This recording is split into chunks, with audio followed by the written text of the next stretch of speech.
Welcome to Family History Mysteries, a podcast that tells the stories uncovered through family history research, the unexpected stories of everyday people. I am an avid family historian who has been compiling my family tree for over 15 years, with nearly 20,000 people recorded in my trees. And please put a review on my podcast. That will certainly help in getting the word out there and creating more listenership. Shorts episode number 29. Australia's Tom Thumbs. Just a warning, there's terminology used in this episode that does not reflect modern acceptable terms. American Charles Sherwood Stratton, a small-statured man, achieved international fame as a member of P.T. Barnum's touring sideshow troupe and named himself Tom Thumb. He appeared in Melbourne in 1870, which encouraged Australian versions. John David Armstrong was born on the 27th of April 1857 in Collingwood, Victoria, to Irish parents John Dillon Armstrong and Cecilia Newman, who married in 1837 and immigrated to Melbourne in 1855. He was the youngest of 4 surviving children and the only son. 6 children had died prior to his birth. In 1868, at about the age of 11, David started working in theatre in Victoria. He joined the tiny town company of midget performers and was known as the Australian Tom Thumb and later General Tom Thumb. He made his stage debut in the Paran Popular Entertainments at the age of 14 in August 1870, the same month in which the original General Tom Thumb, the American Charles Stratton, who was also appearing in Melbourne. With his Lilliputian dimensions of 34 inches high, he was billed as one of the greatest wonders of the age. Armstrong immediately became the subject of carte de visite photographs which were sold to patrons attending his performances. In 1871, he was exhibited alongside Chang the Chinese giant and Chang's wife, Kin Fu, in Melbourne, Bendigo, Geelong and other towns. In 1879, John Armstrong embarked on an overseas tour that took in the UK, USA and South Africa. In the 1881 English census, he's listed as 24 years old, that he was a boarder in Cornwall at the Temperance Hotel in Barnes Street, and his occupation was listed as an artist and then in brackets a painter, 3 out of 7, so 3 months out of the 7 that he was there. Following his return to Australia, Armstrong went back to the local circuit, appeared at George South Coppin's Theatre in Melbourne and at various other venues, causing a diversion of wonderment on all sides with his comic songs. On the 14th of April 1887, in the Melbourne Herald, it announced the Grand Jubilee Carnival at New Collingwood Town Hall, an immense program tonight. The Australian Tom Thumb, Mr. Armstrong, born in Collingwood, will make his appearance in Irish character with songs and dances. On the 4th of May 1893, at the King's College concert, it was announced in the Mercury and Weekly Courier of Victoria. A grand orchestral concert and entertainment was given by the principals of the above college in the Fitzroy Town Hall on Friday evening in aiding of the tennis club of the school. The hall was filled and returns of the concert reached nearly £30. The opening number of an orchestra of 35 performers was followed by the appearance on the boards of the Australian Tom Thumb, Mr. Armstrong, whose song and dance elicited roars of laughter from the audience. And on the 27th of July 1894 in the Fitzroy City Press, fancy dress procession, carnival and ball at the Fitzroy Cricket Ground and Exhibition Hall. The carnival was in aid of local charities. The ingenuity and diversity of ideas permitted by the donning of fancy costume and infinite amusement occasioned both to the wearers and the onlookers has just that element of novelty, attractiveness which is necessary to make any movement to be permanently popular. The charitable object to be served gives the excuse needed for an excellent day's fooling, which is entered into with a zest by all concerned. There were colourful performers in the pageant, and the wedding party and the Australian Tom Thumb, General Armstrong, were perfect in their setup. And on 3rd of August 1900 in the Fitzroy City Press, Cohen's Mohawks Minstrel and Variety Company. The above company held their usual fortnightly show held last evening in the Fitzroy Town Hall. There was a crowded house, and the program was a splendid one. The Australian Tom Thumb, General Armstrong, pleased the audience with his songs and dances.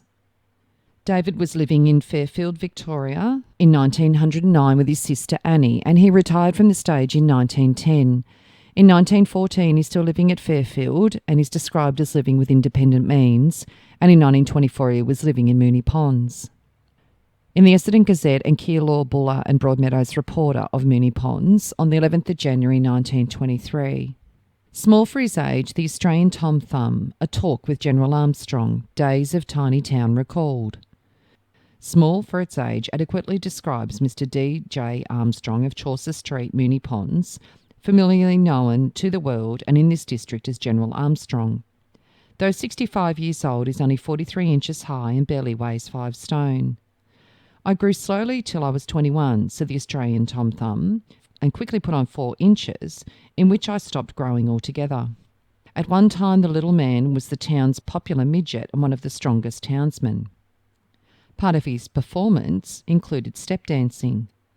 "I suppose you're too old to dance now?" he was asked. "Too old? Not a bit of it. Only last month I danced at the Masonic gathering without feeling any of the worse for it." "Oh yes, I'm a Mason, and I believe the smallest one in the world. I was just over 21 when I joined the Kilwinning College in Scotland.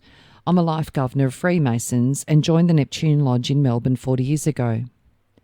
General Armstrong, in addition to being a wonderful dancer, can also sing, play the banjo, and it was his versatility, as well as his extraordinary stature, that found him in the place before the footlights. When 13 years of age, he appeared in a pantomime, Jack and the Beanstalk, proving one of the most popular singers of nursery rhymes introduced. He also made a hit before the public in Old Mother Hubbard. While pursuing his profession, he came in touch with many prominent personalities. While in South Africa on a theatrical tour, he was presented with a ring which the Diamond King had specially made for him. Cecil Rhodes, who was specially interested in the little man, also presented him with the ring. General Armstrong also visited America and can remember the famous railway ride in Pittsburgh as clearly as if it happened yesterday. The engine drivers struck for higher wages, and to enforce their demands, they set the trains on fire. The damage was estimated at £1 million. When Armstrong was 20 years of age and entertaining the public in the tiny town company stable, then 35 inches high, he met General Booth, who was then engaged on his great temperance campaign. The Salvation Army originator became very friendly with the tiny man and found him endowed with the sentiments peculiar to his own nature. Many a long conversation can Armstrong recall, and especially vivid are those which dealt with the subject of temperance. Never in any sense a drinker, Armstrong became convinced that there was no thing as good as absolute absenteeism from alcohol. He therefore signed on to Booth's Gospel Temperance Union card, and for 45 years has not touched liquor of intoxicating quantities, and has encouraged others to do the same. Mr. Armstrong, who attributes his exceptionally good health and stamina to his temperance habits, enjoys a cigarette occasionally and may be seen daily, accompanied by his favourite terrier, winding through Queen's Park. He lived in Madeline Street, Carlton, as a boy, and strange to say, his parents, Mr. and Mrs. John Armstrong, were normal size. His sister Annie Armstrong, who resides with him, also possesses ordinary stature, and like her parents was born in Dublin, Ireland. Another sister, Mrs. Lane of Fairfield, is 85 years old. The subject of this interview was educated at a school near Dunolly, kept by Mr. and Mrs. Eastwood, his uncle and aunt. He has retired from his profession and lives off his income and of certain property in his possession. He has a genial personality, and his conversation is punctuated with interesting reminiscences of his world tours, which would entertain a drawing room for hours. And on the 27th of May 1936, in the Mulwillumbah Tweed Daily, Australia's Tom Thumb's 79th birthday has commenced to grow again. Popular vaudeville entertainer for 3 generations and in 3 continents, John David Armstrong, Australia's original Tom Thumb, has celebrated his 79th birthday. One of the earliest Victorian vaudeville artists to have success abroad, Mr. Armstrong toured England in 1879, then Scotland, Ireland, America and South Africa.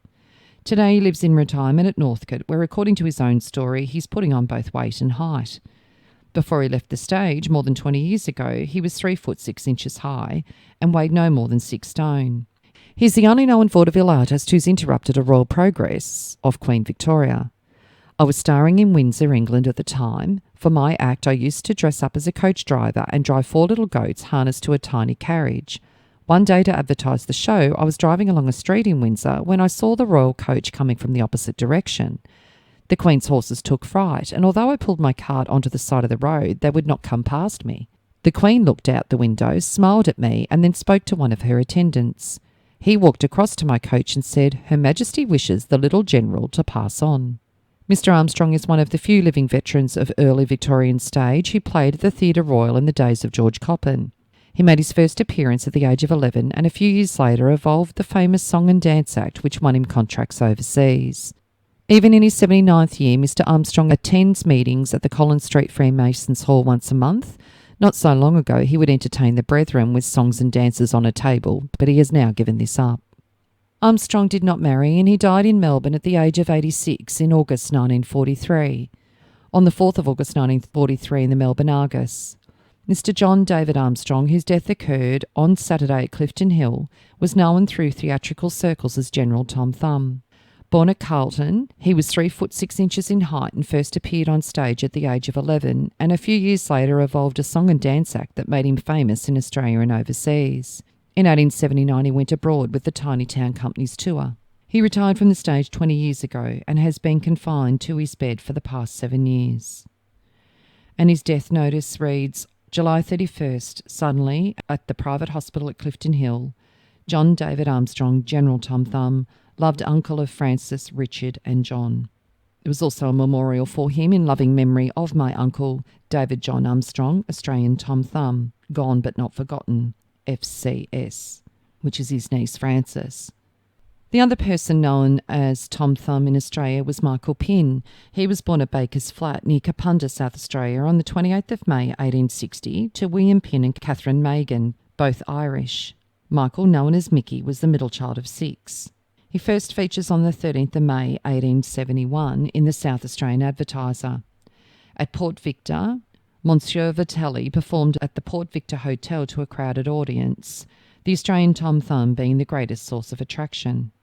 And then on the 25th of November 1871 in the South Australian Chronicle and Weekly Mail of Adelaide, the Australian Tom Thumb of Kapunda appeared in Wentworth on Friday the 17th of November to a crowded house and gave great delight especially to the ladies by whom he was kissed on leaving the hall.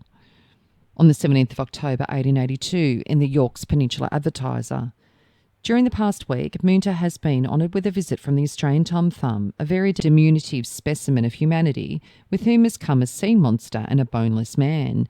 They've been exhibiting at the Globe Hotel and will visit Kadina tomorrow. And on the 13th of November 1886 in the South Australian Register, tonight Oscar Smith's Indian Tourist Party will open in Garner's Rooms. The company includes Nellie Harley and the Great Australian Tom Thumb. On the 4th of September 1896 in the Errors Express at Bulyalee in South Australia. The Northwestern Agricultural Society annual show was held at Crystal Brook on Wednesday. The attendance was estimated at 2,500, and one of the features was the acrobats performing bears and monkeys and the Australian Tom Thumb Mickey Pinn of Kapunda. On the 3rd of September 1906 in the Sydney Evening News, Dwarf in Court. What has he been doing? Asked Mr Smithers at the Central Police Court this morning. The magistrate's query had reference to Michael Pinn, 53, described on the sheet as an acrobatic dwarf. The offence against him was that he was drunk and disorderly on Saturday evening in George Street. He was running after women and catching hold of them, said the sergeant, looking severely at the little man in the dock. He has been locked up since Saturday. He was here on Saturday morning for being drunk, said the policeman. The solicitor said he should be let off with half of the usual fine, your worship. The dwarf, who stood a little over 3 foot high, was fined 5 shillings. And on the 31st of October 1906 in the Sydney Evening News, a small offender.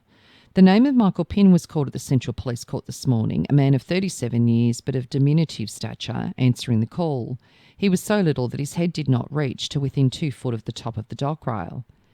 Pinn looked between the rail at the magistrate and in a loud tone pled guilty to a charge of being drunk in Castlereagh Street.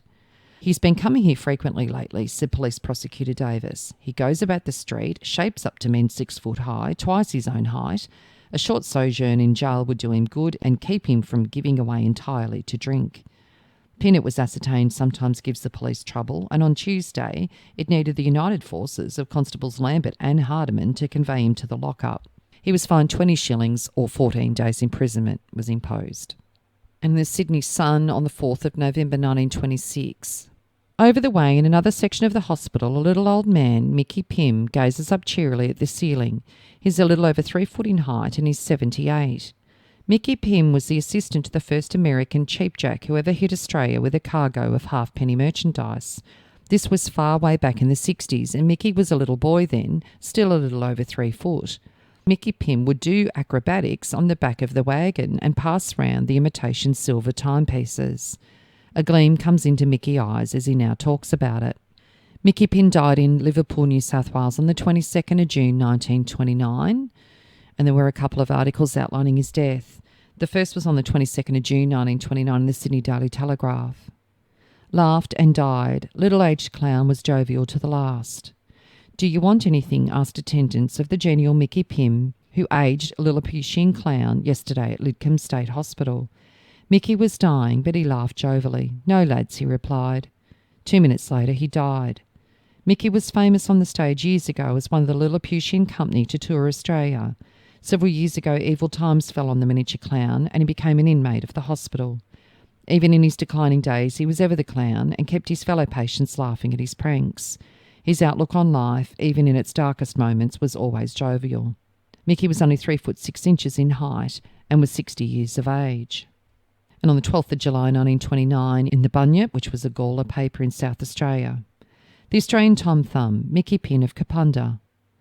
The humour created by Peter the Dwarf in Worth's Circus recalls that in Australia, Australia produced a dwarf who had worldwide notoriety and who but recently passed away in one of the old men's hospitals at Liverpool near Sydney.